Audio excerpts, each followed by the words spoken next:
why are our public leaders, the scientists, the politicians, why are we not speaking about what people can do to improve their health instead of saying wear a mask or wear two masks? I mean, when is it going to stop? Like, there are other things that you can do and that we should have been giving as a message from the beginning. Keep healthy, like make sure you're working out, make sure you're eating well. Just because you're stuck at home or you can't go to the restaurant you normally go to. There's also a bit of an elitist status when you have people in power saying, we'll work out at home. Not everybody has this space to have a home gym. Not everybody can afford a Peloton. And a lot of families that, multi-generations in one house, or just a single family, a mother, father, and kids, and they're already working from home because of COVID. The kids are already at home from school doing distance learning. Going to the gym was like their 30 or 60-minute reprieve from this. And they didn't have that. And maybe some people didn't feel as safe running in the middle of the night or 8 o'clock, 9 o'clock at night. And so I think there was just this elitist mentality that we can just shut the gym, shut the fitness centers. You work out at home.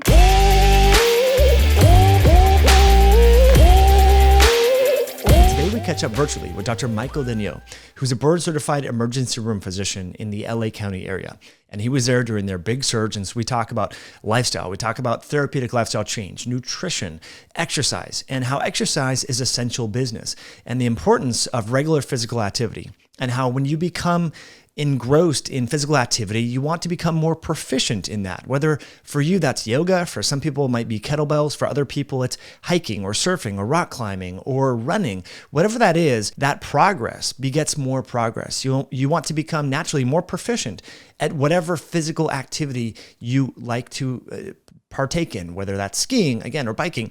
You naturally want to get better. And we talk about the mindset associated with that and the carryover into other aspects of our life. Because if we want to train in the morning, we want to go to bed earlier. We don't want to get to binge drink or binge watch Netflix, because that might affect how we perform the next day. So it's a really good conversation. We also talk about how to prevent unnecessary hospital visits and some things that he's found as an ER physician for many years. And it's a really good conversation. Brought to you by our very own Myoscience Nutrition, tools to help you optimize your health recovery and support micronutrient levels. So as you know, the days are getting longer. That means that your body's ability to make vitamin D is more probable, it's more likely. But still, if you live north like me here in Seattle or Minnesota, if you live in Boston, New York, or you exercise near the freeway where there's pollution, you might not be getting sufficient vitamin D3, pre-vitamin D3 synthesis from the sun. So I still recommend really until about May, June, maintaining your supplemental vitamin D to maintain therapeutic levels. Now, what we have as essential fatty nutrients is the product name over on our website, myoscience.com. And that features not only vitamin D3, but also vitamin K2 in the MK7 form that is naturally fermented by one of our partners in Europe. So it's a really great combination formula to support bone health and to support immune health and much more. So you too can support your body's vitamin D levels this spring by going to myoscience.com. And we have a great special this week that expires on Friday the 19th. It's a free ebook with any order over $39 when you use the coupon code ebook12 at checkout.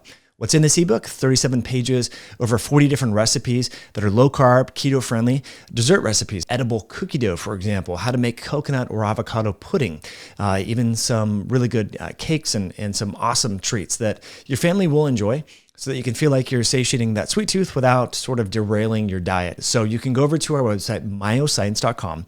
That's myoscience.com. That's myoscience.com. Use the coupon code ebook12 at checkout. Any order over $39, you'll get access to that 37-page ebook. So with that, friends, let's cut back to it with Dr. Michael Daignault. If we didn't have antibiotics and certain acute care modalities, humans, their lifespans would be cut short. As I was telling you offline, this is my second infection on this foot because I'm building the sauna and I stepped on a screw and all that. And if it weren't for antibiotics, I wouldn't make it probably. So I want to thank you for what you do as a board certified emergency medicine practitioner. The training that you guys have to go through and to be nimble on your feet and quick to help people. The variety must be, is it always something new every night or something sort of different or? Yeah, pretty much. Emergency medicine was the newest specialty.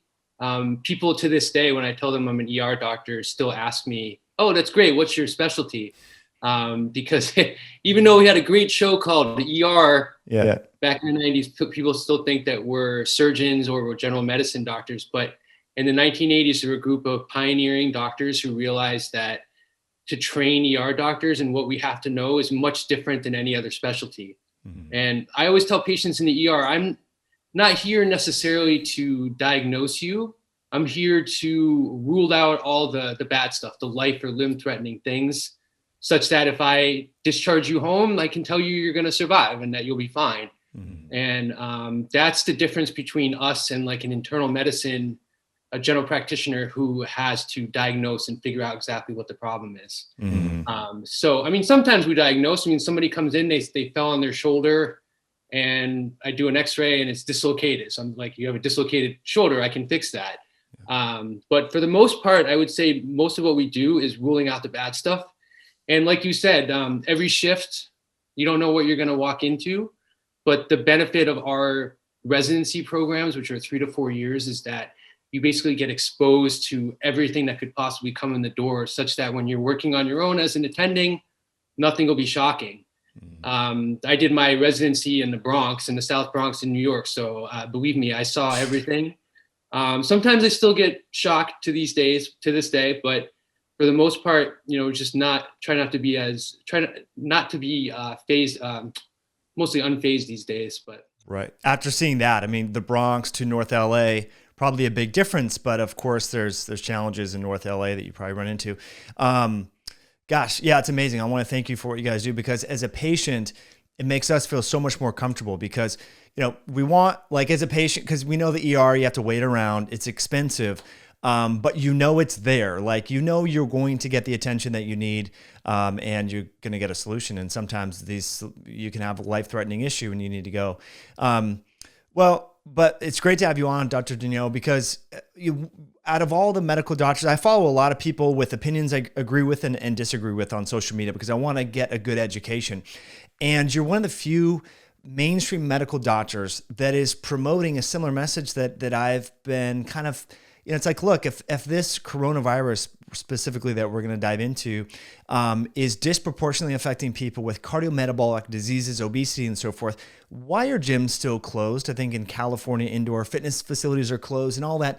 And you've been featured on media sites and so forth for promoting this message of, hey, look, yes, we need to contain the virus and do everything that we're doing from a safety standpoint, but also promote healthy lifestyle change. At what point throughout this pandemic did you kind of put those two things together? Well, I mean, being in California, being in Los Angeles, I mean, one of the reasons I moved out here from the East Coast was to take advantage of the outdoors. I mean, I'm a rock climber, I surf, I love spending time outside, and I can do that year round here.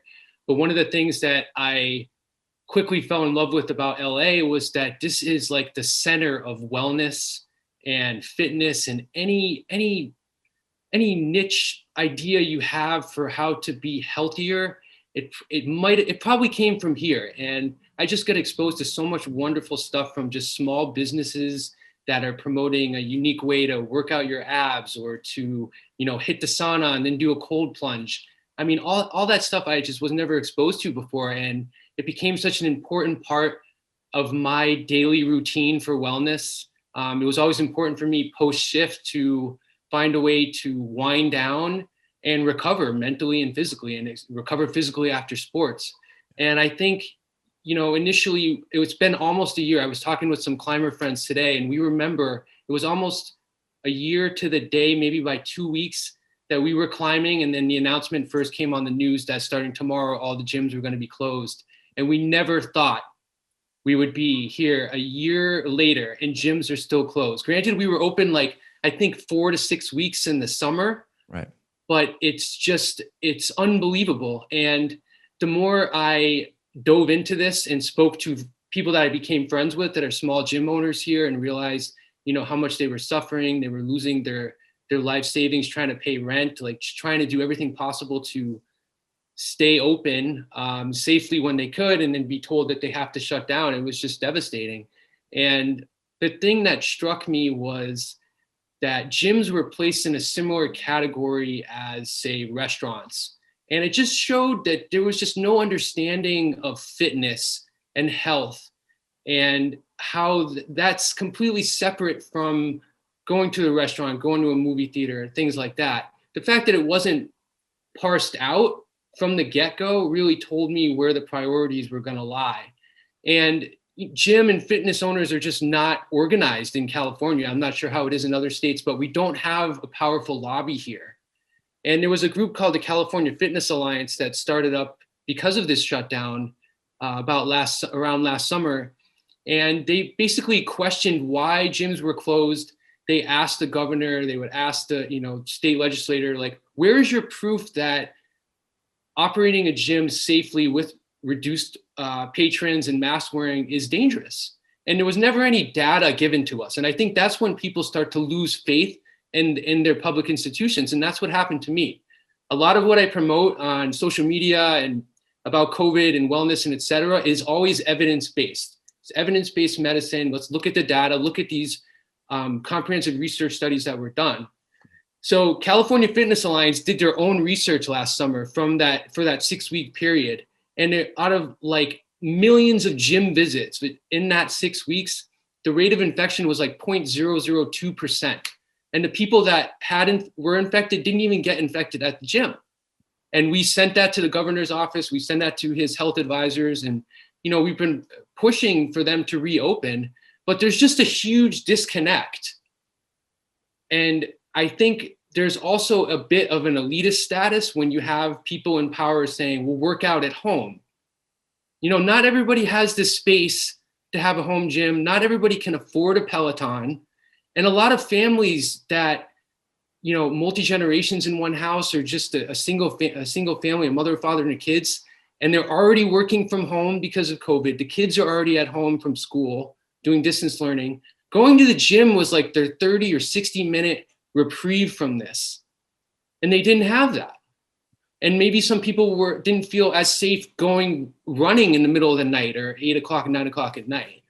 And so I think there was just this elitist mentality that we can just shut the gym, shut the fitness centers.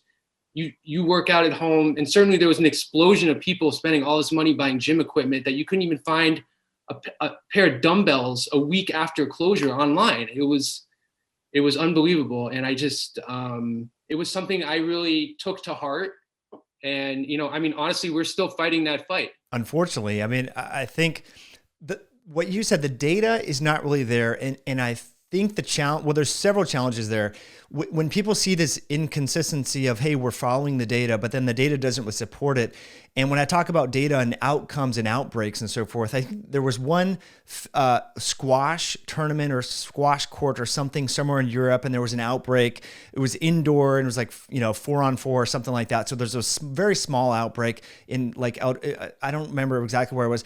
But the data, in terms of infection risk, was not really there. So then you trust, okay, well, we got to trust the experts. But if the data is mismatched, then there's this general distrust. Then people don't listen to any of the recommendations. So I think when you create guidelines that are seemingly irrational, it makes the whole message seem not so good. Then people don't follow it.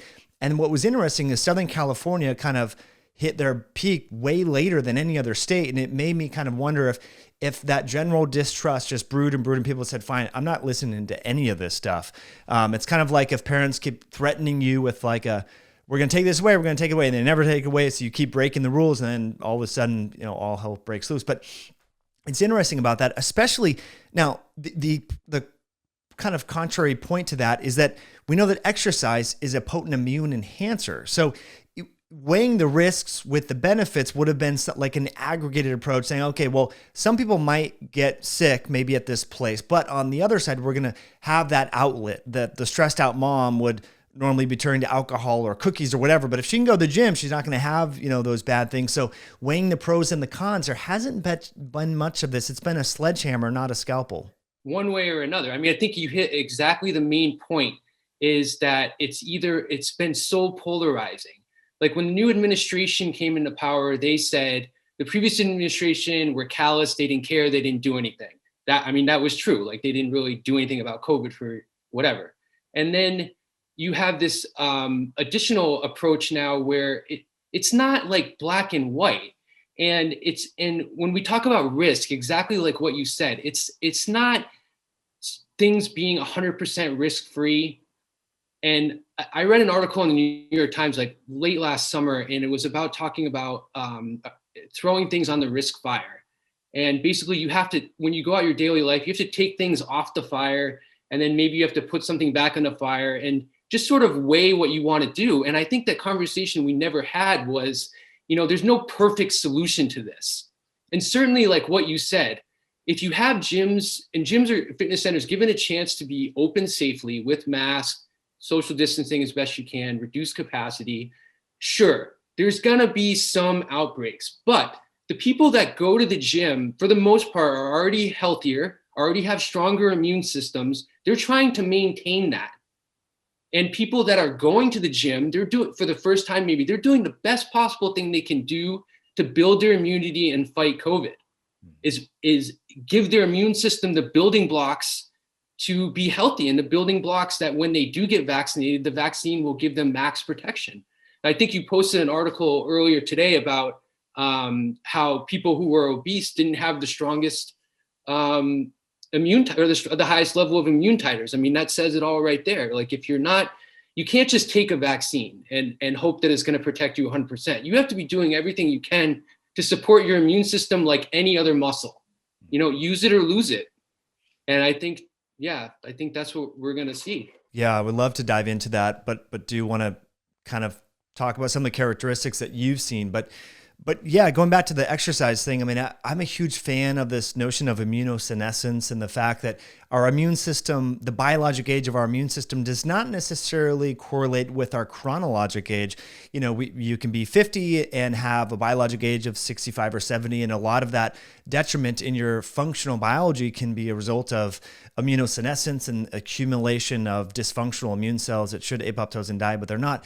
And it seems that exercise is a great way to kind of enhance the eradication of these dysfunctional cells, particularly within the immune system. But you bring up a great point about the vaccinations. People that exercise tend to have a much more profound, immunologic and antibody protection and all that, which I want to get into. But, in the literature, I have all these alerts in PubMed and Google Scholar and stuff, I'm sure like you, and so I am guilty of this confirmation bias. We know that not every single person that you've probably seen that tests positive or has severe COVID-19 symptoms and severe disease state has comorbidities, but we know that statistically speaking, the probability is much higher if you do have cardiometabolic risk factors, obesity, hypertension, diabetes.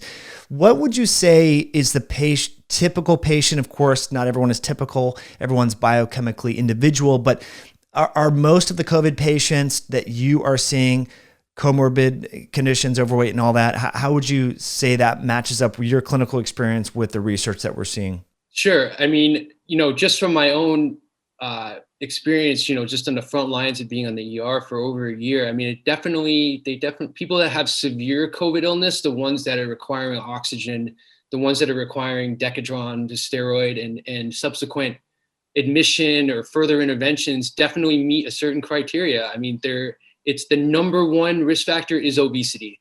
And that was confirmed very early on. There was a massive study, I think, of tens of thousands of patients out of the UK.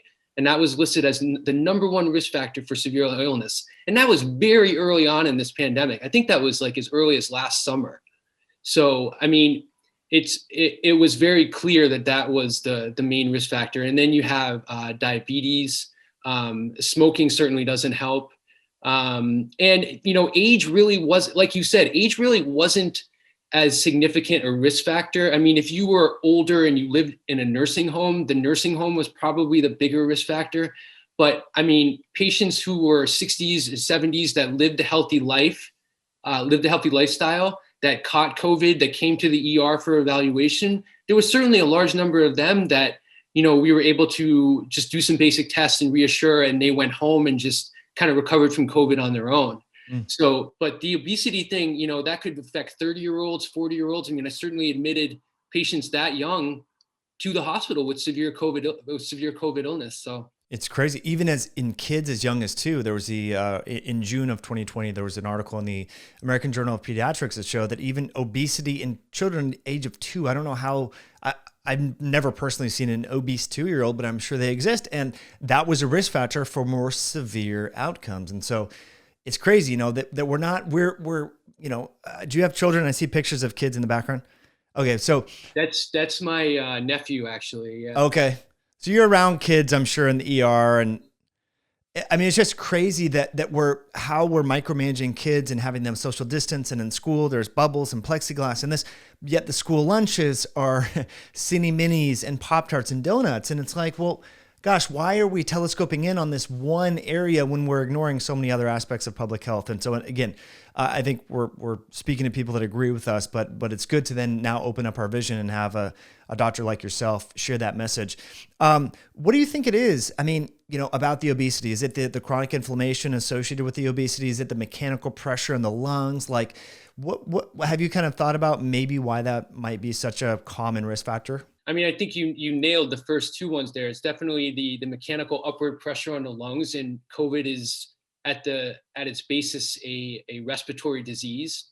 That's definitely number one, and it's the metabolic syndrome. It's the combination of the central obesity, the diabetes, the poor insulin control of sugar levels in the body, and all of these things tend to lead towards less physical activity for sure, because you just can't do it. You just don't have that reserve to undertake cardiovascular activity without feeling short of breath. And it just sort of snowballs from there.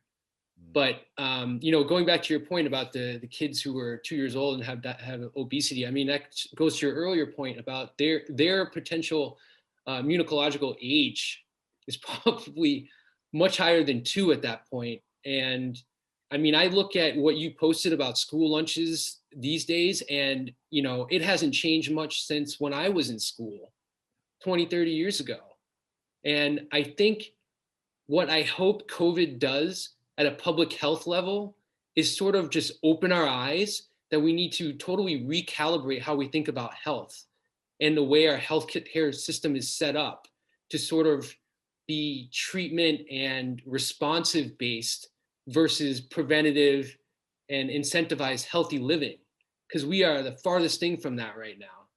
And it's no wonder that we were the epicenter of the pandemic. I mean, we shouldn't be surprised.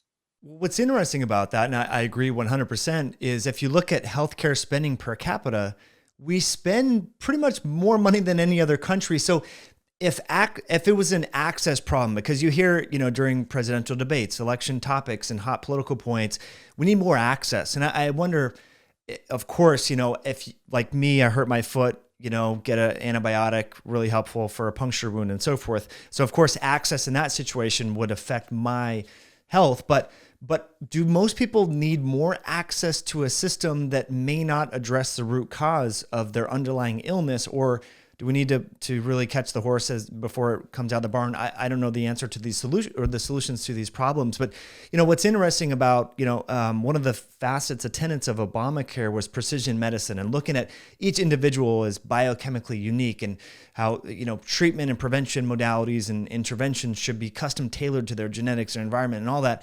But we haven't heard much of that as of late. It's more of the kind of one size fits all. But yeah, I mean, do you think it's an access problem? I mean, it definitely depends. I've always, throughout the pandemic, when I've had to speak on the media about this issue, and they say, how is it at your hospital? And I always say, well, this pandemic is playing out at a local level, for sure. Like what I experience at my hospital in one part of LA is different from what an ER doctor may experience, in downtown LA or a different part of the county. And I think that's certainly for healthcare access as well. I mean, people that live in urban environments versus rural environments.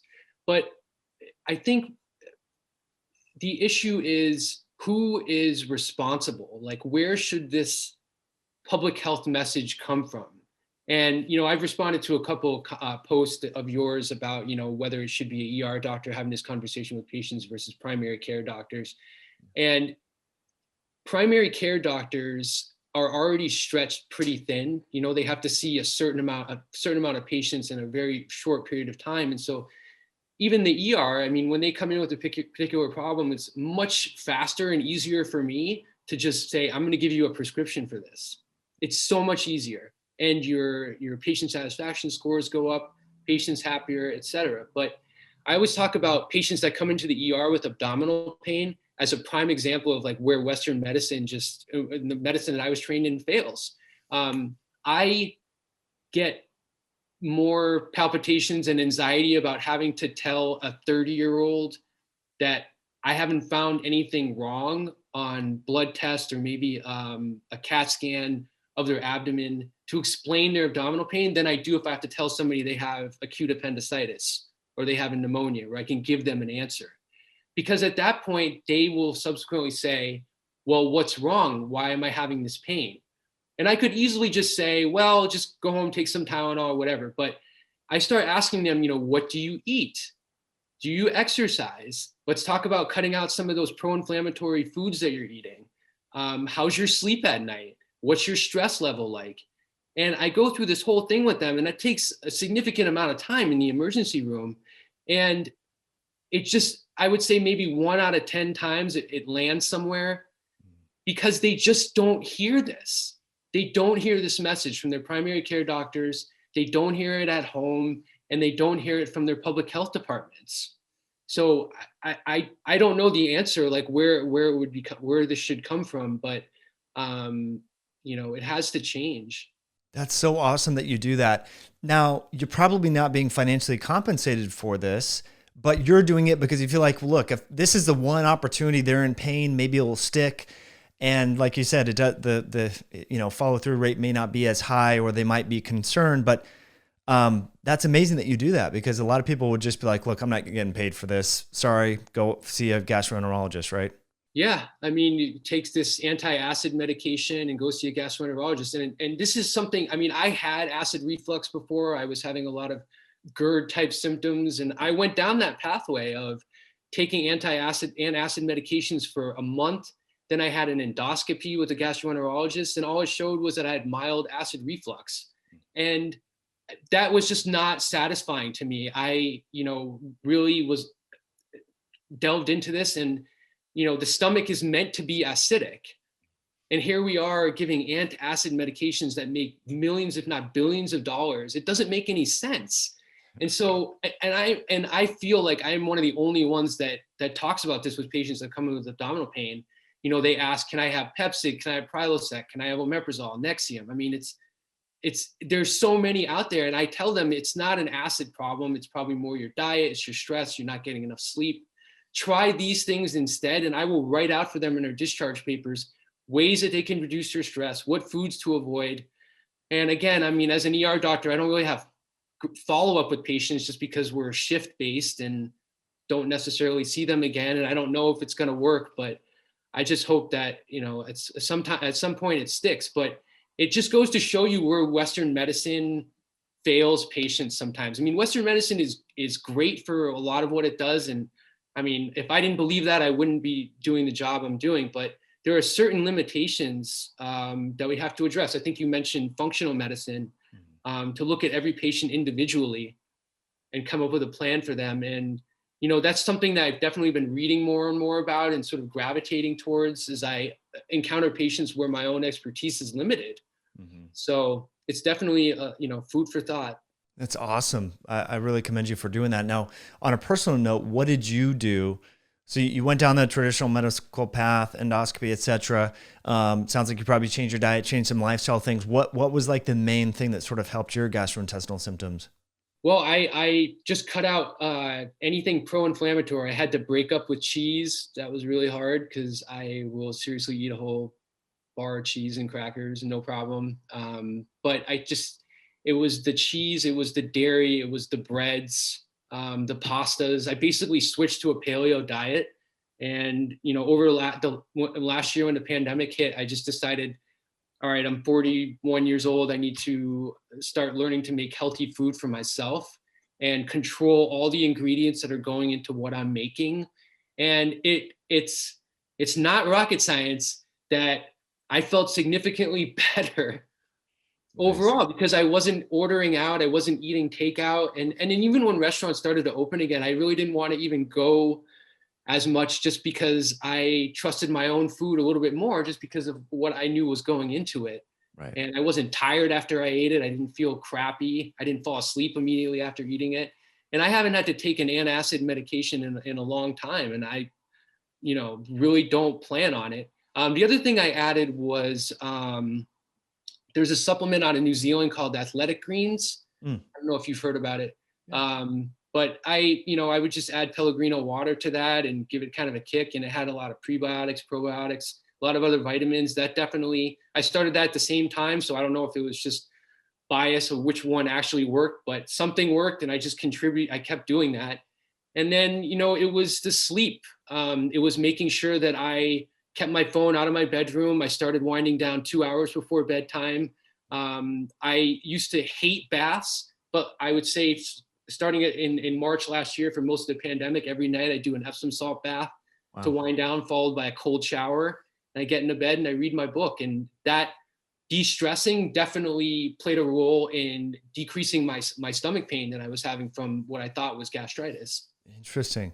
I wanted to dive into your sleep stuff because working on shifts, but you mentioned Epsom salts, and in a text message earlier today, you mentioned soaking my infected foot in Epsom salts, which I was doing. And a friend of mine, Ben Lynch, recommended this and he gave me some, and we've had it off and on, but I never really got into it. And then when you mention it, what is it about Epsom salts that might help, say, a wound or trauma? And besides the absorption of magnesium, is there anything else going on that why you recommend them? I think there's probably some anti-inflammatory factors at work here. And I think, when you do it in a relatively hot bath for 20 minutes and then you get out and then you put on a robe and you don't immediately take a shower and then you wait a couple minutes, all of a sudden you just start sweating. And I think you just get rid of a lot of toxins or metals or chemicals and things from what you've eaten or absorbed during the day. And, I think all those things decrease your overall inflammatory load in your body. Mm-hmm. And the magnesium itself, is definitely it just relaxes your muscles, especially if I climb really hard or have a long day surfing, I get in there and I have less pain and the next day, and then recovery is a lot faster. Nice. Good for you. How many days a week do you surf? It depends. It depends on, it kind of fluctuates between if I'm really trying to focus on climbing or surfing. When I first moved here 4 years ago, I was surfing in the morning, climbing in the afternoon. But lately I've been focusing more on climbing just because I found that when everything kind of shut down last year, you probably noticed it up in your neck of the woods too, is everybody went outside. Yeah. And there have still been just too many people in the water right now in California and Los Angeles. Too many people. It's great. It's always nice to see people outside, but so many people went outside climbing and surfing that didn't really learn the etiquette ahead of time. And that's been difficult. And so, usually, pre-pandemic, when I would wake up and look at the Surfline cam and look at my favorite spot and see maybe 5 people out, now it's just packed all day. And I just, decompressing for me is not being in a lineup with 50 people right fighting for waves. So isn't that funny? I'm with you as well. I like to get out and hike and go climbing, more hiking climbing, and it's the cars in the parking lots. It's on one hand, like you said, it's great that people are using the outdoors. On the other hand, there was all these impulsive buys, and people would buy all the propane, isobutane containers for making warming up water, filtering water, cooking as you're camping. We're all sold out. So it created a weird kind of situation, but if people will maintain those habits, I think it's better for everyone overall, as long as we keep Mother Nature clean and all that. But going back to your sleep, because working night shifts, very disruptive to your body's circadian clock system. And the reason why we're doing this, on a Monday is because you're not working tonight and so forth, which is great.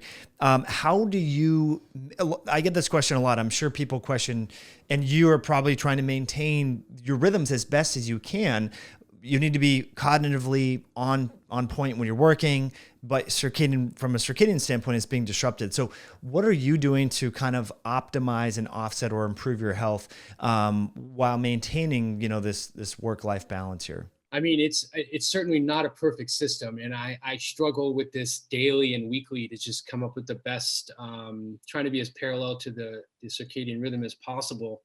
I think so. Mostly, I prefer the 6 p.m. to 2 a.m. shifts, just because it allows me to do my activities during the day, climbing, surfing, getting everything done. And I've always just been a night owl who's more productive at night.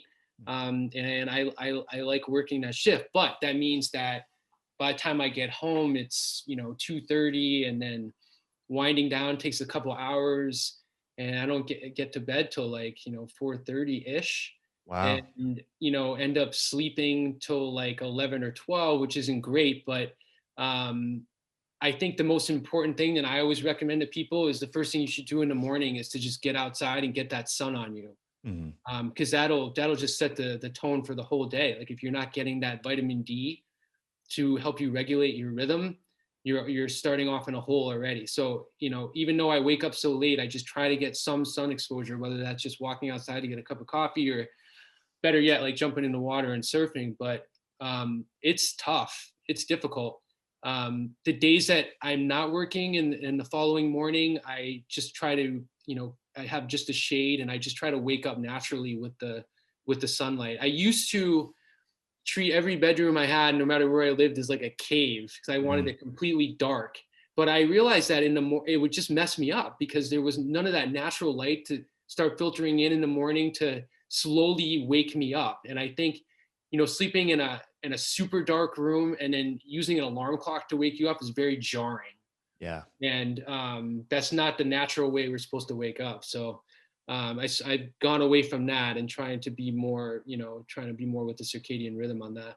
Interesting. So tonight you might go to bed like maybe midnight, something like that. I mean, it's not exactly 2 or 3, but you'll keep it later. So you normally going to bed later and then getting up around 10, 11, whatever.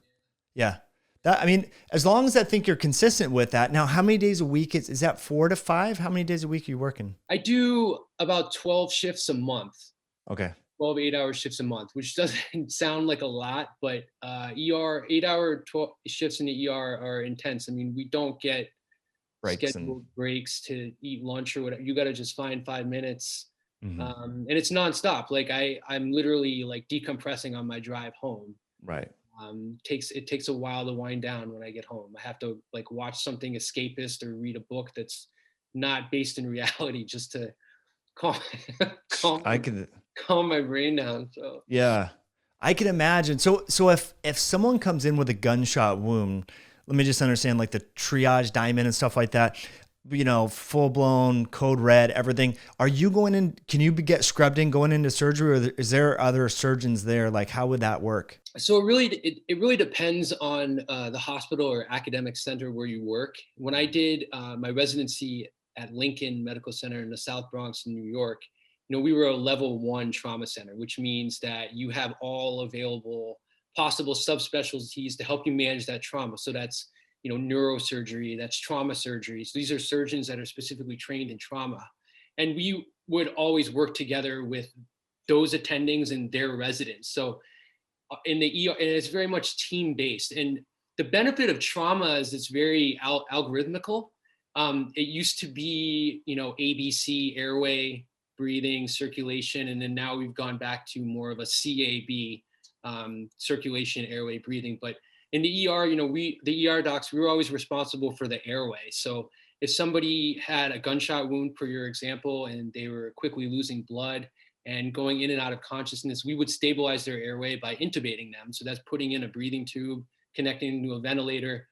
And our job in ER was always to stabilize the critical patients, and then the trauma surgeons would take them to the OR and find where the bleeding was and stop it. So, Okay. but a lot of times, unfortunately, patients, spend too much time in the ER. They couldn't ever leave the ER because we could never stabilize them, because things just happen so fast. And depending on where the gunshot wound is, if it's in the thoracic cavity in the chest area, there might be a need for us. If there was a lung collapse, we would put a chest tube in. Mhm. If the gunshot penetrated the heart, we would crack the chest, basically throw a suture or some kind of tamponade into the heart to stop the bleeding there, or manually massage the heart to keep it going. I mean, there's a lot of things that we can do depending on the trauma, but trauma is very algorithmical, like a medical emergency. So two patients, each with a gunshot wound that are, let's say, 22 years old, would be managed much more similarly than if you had two patients with like pneumonia and sepsis, or two patients with COVID, for example. And that, when it's a medical emergency, they're managed much more on an individual level because, as you mentioned, everybody has different genetics, different comorbidities, different body habitus, and that it could, those medical emergencies will affect them differently. And we have to recognize that. Interesting. Okay. Yeah, I wasn't quite sure. I've never been in that sort of situation. I volunteered in an ER when I was an undergrad, but there was not much trauma because it was a small town, but didn't know. But you're doing sutures and things like that. Yep. So we do sutures for lacerations. We do, if somebody has a shoulder dislocation, we can sedate them and pop the shoulder back in. We take care of heart attacks, strokes, sepsis, which is when you have a severe infection, viral or bacterial, that basically goes systemic, what people call a blood infection. We do, if there's any kind of broken bones or dislocations and stuff like that, we can set bones in the ER. And the difference between ER and other specialties is, like, we have to know the worst possible things about every specialty. So dermatology, like, I have to know the most life-threatening rashes. I don't have to know all the rashes, but I have to know the ones that are dangerous. OBGYN, I have to know how to deliver a baby. I have to know how to stop postpartum hemorrhage, which is severe bleeding after a pregnant woman gives birth. For cardiology, I have to know how to treat a heart attack.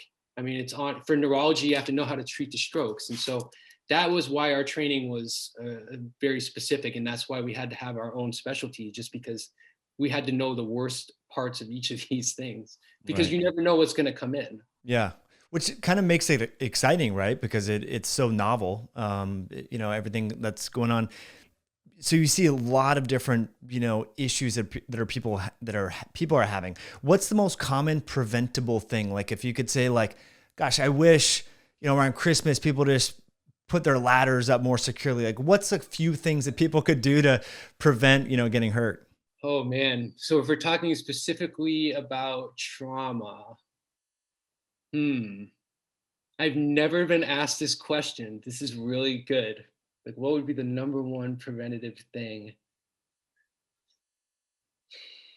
I mean, the abdominal pains are epidemic.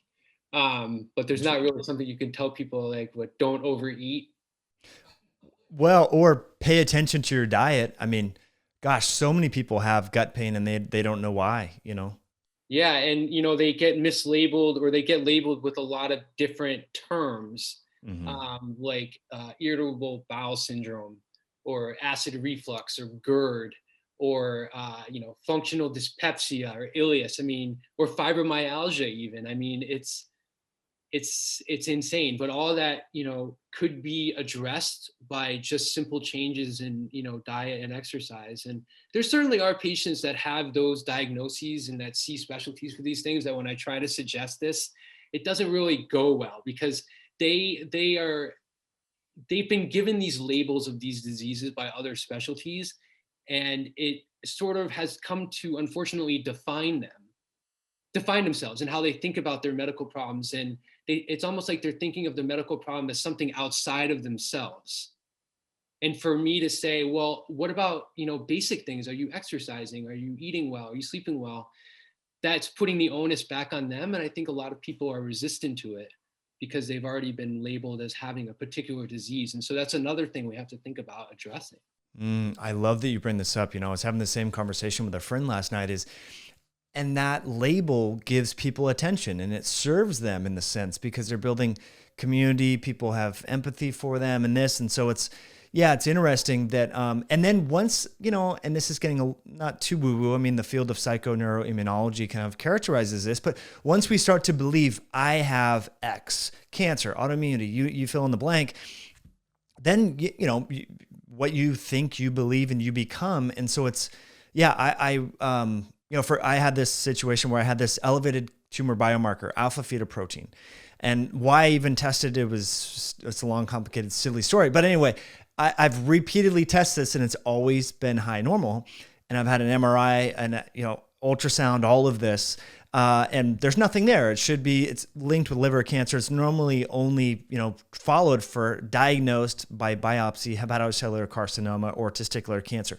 Anyway, so I started to believe that I had cancer because I had this biomarker. I started acting differently. And then I'm like, dude, what am I doing? So I got an MRI. There's like nothing there. But like, okay, so then I retest this and it's always the same. So sometimes you can have high normal biomarkers and you're just outside the standard deviation.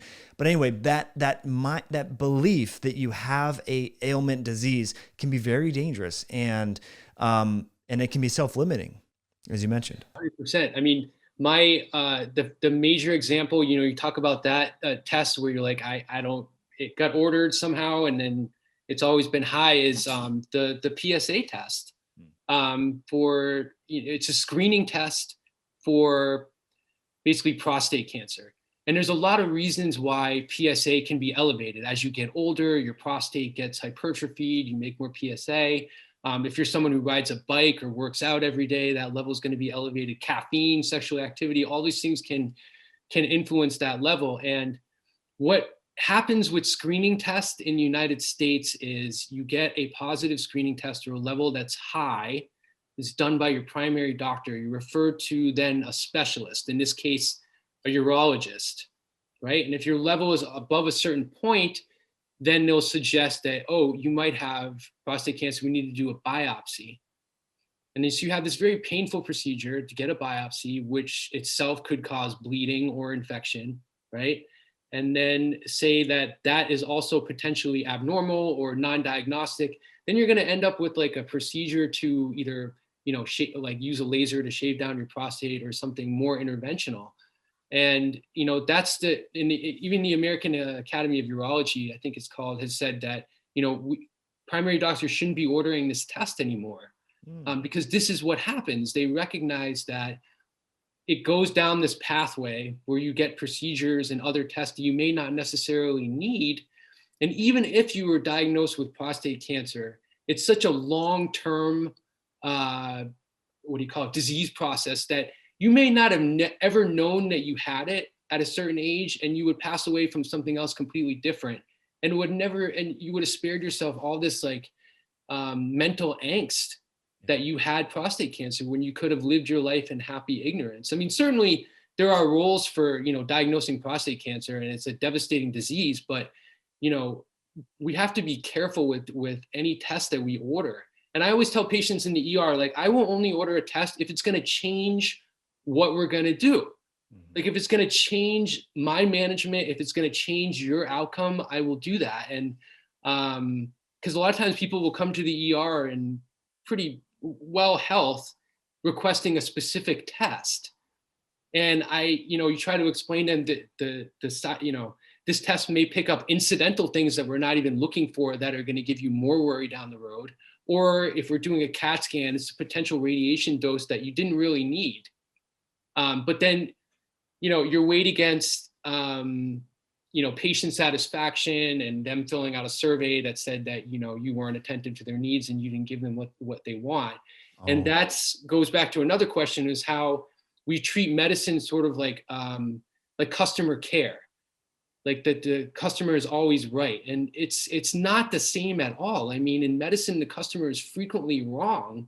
And that's why we're there to sort of guide them. But when you try to apply those like customer service criteria and rating systems to medicine, then we have additional problems as well. I never really thought about that.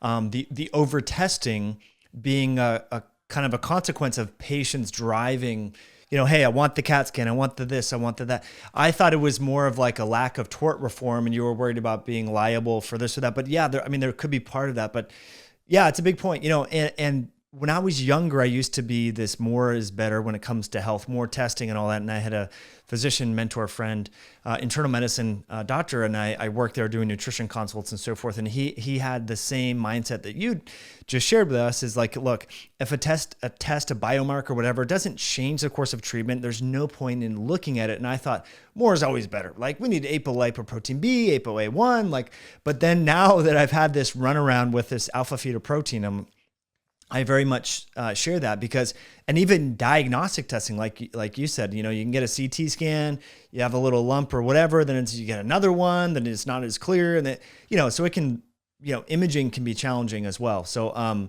great, you know, simple tip here for people is sometimes less is more. Yeah, 100%. And I think that's, you know, you talk about the concern for like medical litigation, and that's something that, you know, I finished residency maybe 6 years ago. And, you know, that's something we did discuss during residency, was that back in the old days, you know, when you would see the doctor and the doctor would say, this is what we need to do. And everybody would be like, yes, doctor, you're right. And so the model that we were taught as residents is that it should be a shared decision-making process.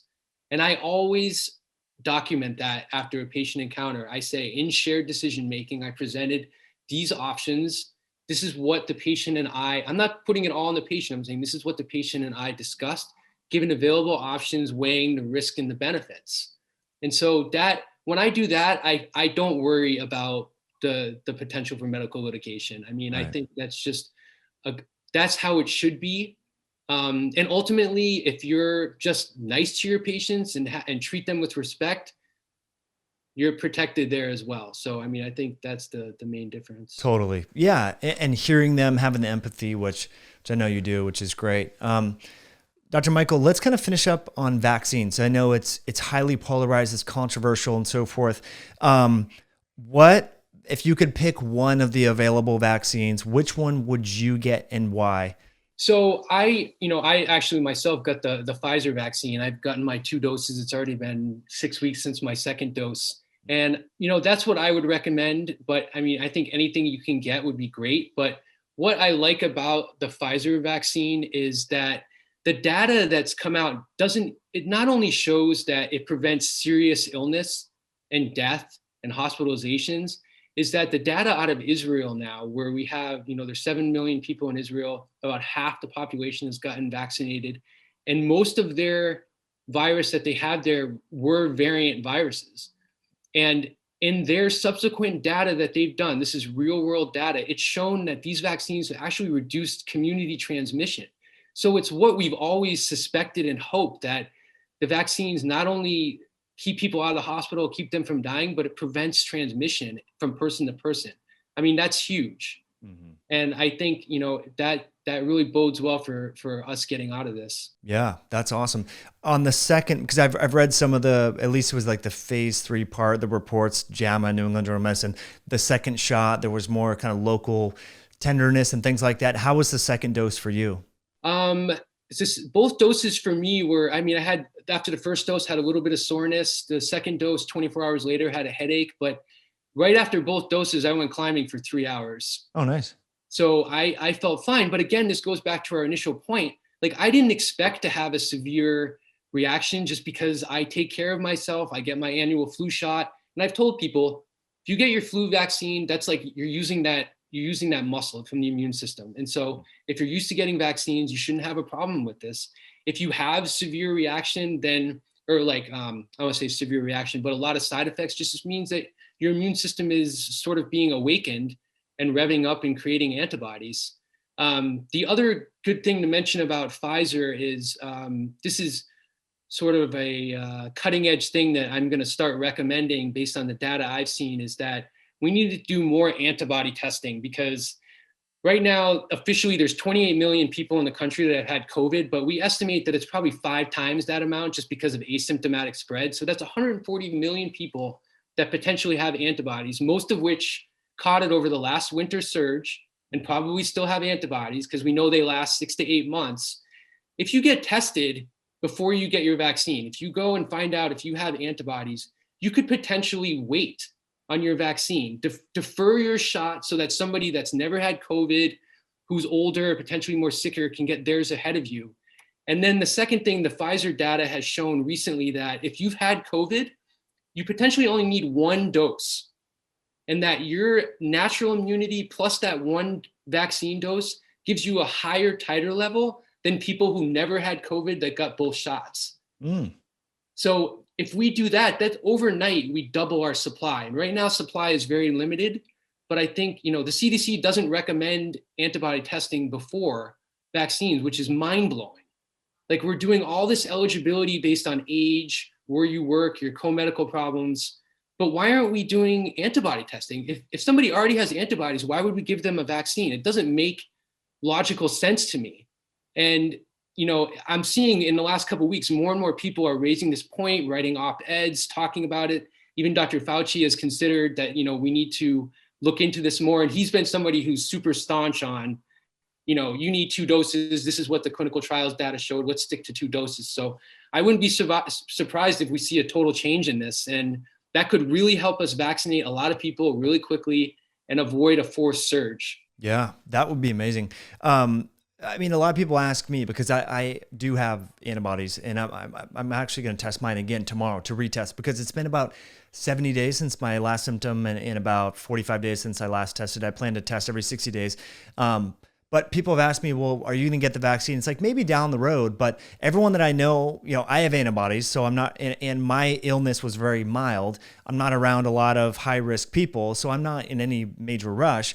And you brought up a really great point. If you already have antibodies and vaccines are in short supply, I'd much rather have it to someone who, has immune compromised from maybe, some sort of medical, immunotherapy, cancer therapy treatment, But also I recommend to people, and I know you've been recommending this, exercise makes vaccine responsiveness more effective. And I know you've talked about that on media, and we kind of talked about that in the beginning, and it was cool. I mean, you just hit on the head of what you did. You went and exercised after you had the shot. So you moved around your lymph, your blood, and probably made everything more responsive. Yeah, for sure. I mean, what better way my left arm was sore, but what better way to keep things moving than to go rock climbing and just like really intensely use your arms.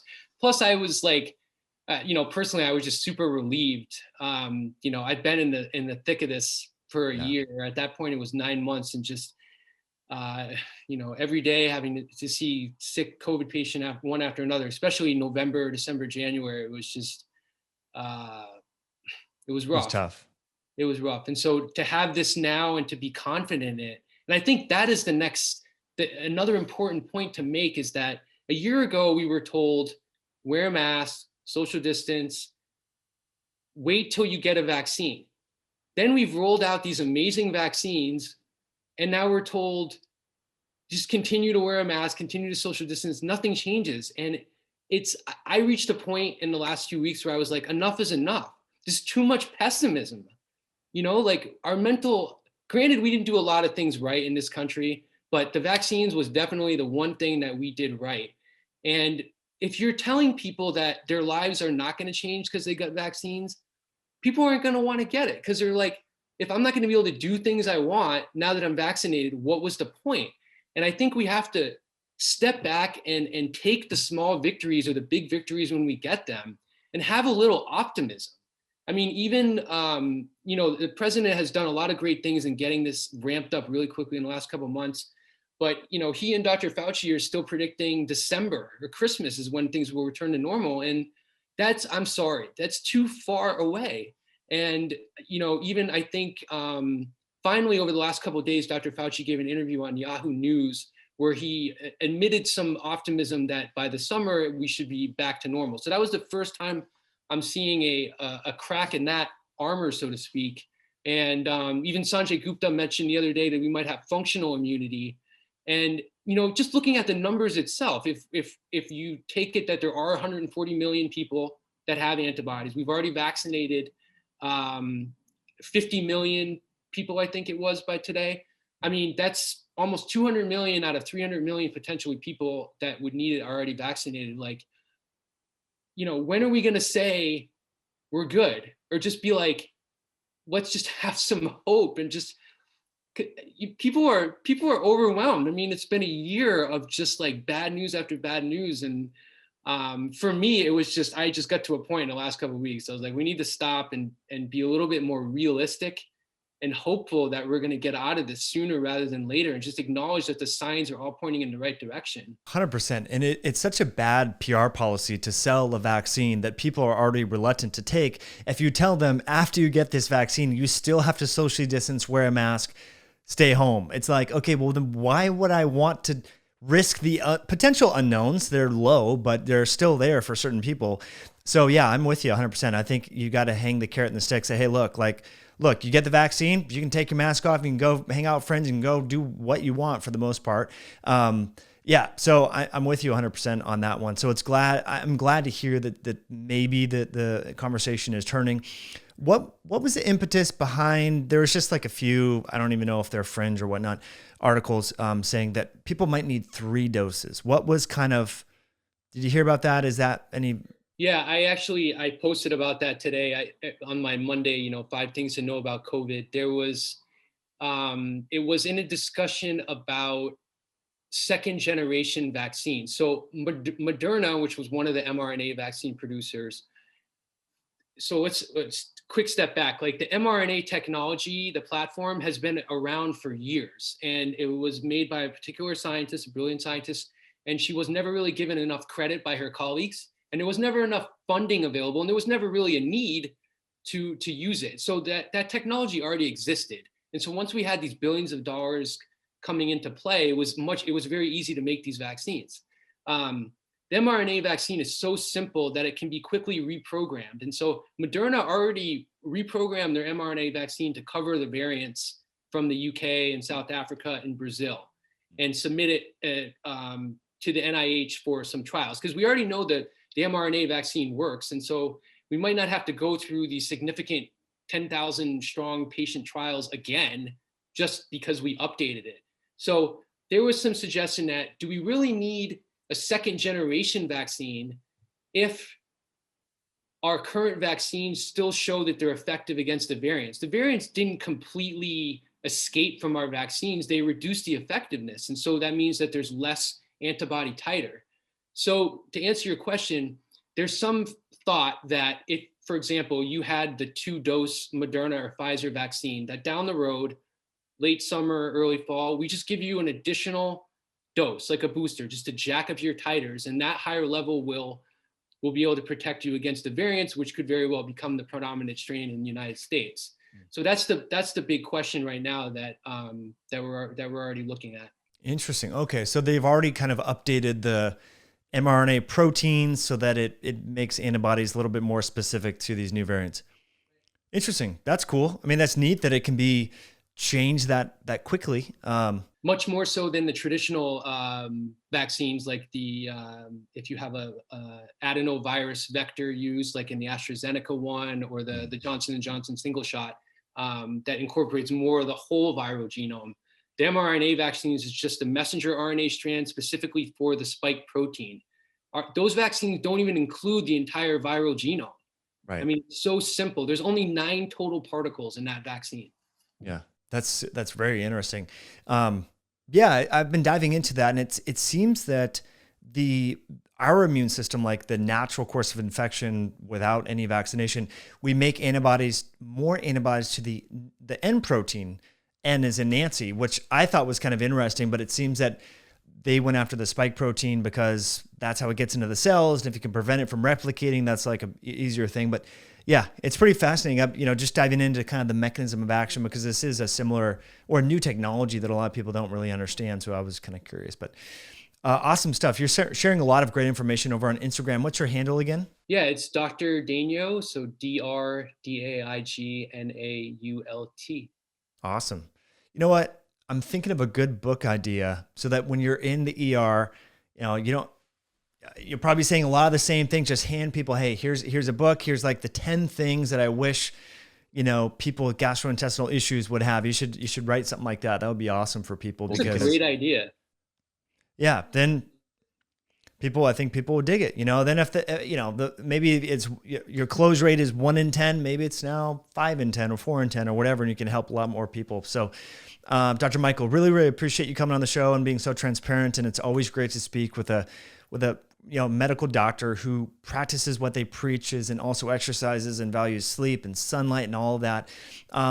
What's one thing that you're doing now that you wish you would have done, before med school that's really improved your health? I mean, definitely cooking for myself. Definitely having a wind down technique at night rather than just like doom scrolling on the phone or watching TVs and movies late night. I mean, I was always somebody that had to read in bed and fall asleep with a book, and I still do that, and that's still my favorite way to fall asleep. But yeah, I mean, I've always been like a pretty healthy guy, but I think really taking ownership of what I'm putting in my body as far as food. And I think I've recognized the importance of that as I've gotten older and, gone over 40 now, and trying to, I want to be a climber and a surfer until I'm 70, 80 years old. And I think, you look at the examples of somebody like, Tom Brady and what he does, the hydration, the diet, the exercise, and to perform at such a peak level. I mean, we're about the same age. I mean, and Kelly Slater is another one, the surfer. These guys are just like bending the laws of time and showing that they can get better with age. And I think that's super inspirational. It goes back to your first point. What is age? I mean, it's really just a number. I mean, I certainly don't feel 41, and I feel like I'm healthier now than I was 10 years ago, based on the choices that I make. So you just got to like take ownership. Totally. Really important point. If you were to ride an elevator with, say, Joe Biden or someone else, for a leader, a parliament member from a different country, I know individual health is kind of different than public health. What's the number one public health thing that we could all if there was one policy, ban sodas in schools, whatever, if there's one thing that you think could have a major impact on society, what do you think that public health policy would be? I think we need to incentivize like exercise and fitness. And I think that has to come from insurance companies.